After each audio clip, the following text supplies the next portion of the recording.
Microwave ওভেনে কিভাবে ঝরঝরে রাইস বানাবেন সেটা দেখে নিন। একটি মাইক্রোওয়েভ শেপ বাটিতে আমি এই বাটিটির মাপ অনুযায়ী 2 বাটি বাসমতি রাইস নিয়ে নিচ্ছি। এবার আমি এই চালগুলিকে 30 থেকে 35 মিনিট জলে ভিজিয়ে রাখবো। আপনারা যদি হালকা একটু গরম জল ইউজ করেন তাহলে তো খুবই ভালো হয়, তাহলে 25 মিনিট ভিজিয়ে রাখবেন, আর না হলে 30 থেকে 35 মিনিট ভিজিয়ে রাখবেন।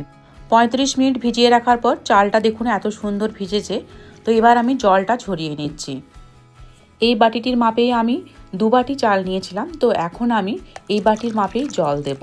আমি জল দিচ্ছি 4 বাটি, আর যা চাল নেবেন তার ডাবল সবসময় জলটা নিতে হবে। মনে রাখবেন এই জলের পরিমাণটা হচ্ছে খুবই জরুরি ঝরঝরে ভাত হওয়ার ক্ষেত্রে। জলের যদি পরিমাণটা ঠিক না হয় তাহলে কিন্তু ভাতটাও ঠিকঠাক হয় না। মিষ্টি পোলাও বা বাসন্তী পোলাওয়ের ভিডিও আমি শেয়ার করেছি, আপনারা চাইলে কিন্তু দেখে নিতে পারেন। আমি ডেসক্রিপশন বক্সে লিংক দিয়ে দেব।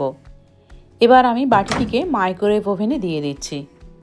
আমি ফুল পাওয়ারে টাইম দিচ্ছি 20 মিনিট।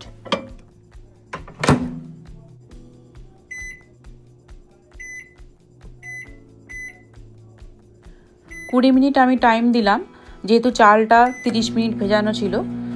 আর যদি তার কম ভেজানো থাকে তাহলে হয়তো 22 মিনিট এরকম সময় লাগতে পারে।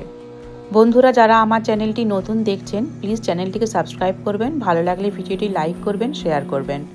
রাইসটা হয়ে এসেছে, কিন্তু এখনই বের করব না, 10 মিনিট রেস্টিং টাইম দিয়ে তারপর বের করব, তাহলে রাইসটা একদম ঝরঝরে হয়। 10 মিনিট পর আমি রাইসটিকে বের করে নিচ্ছি।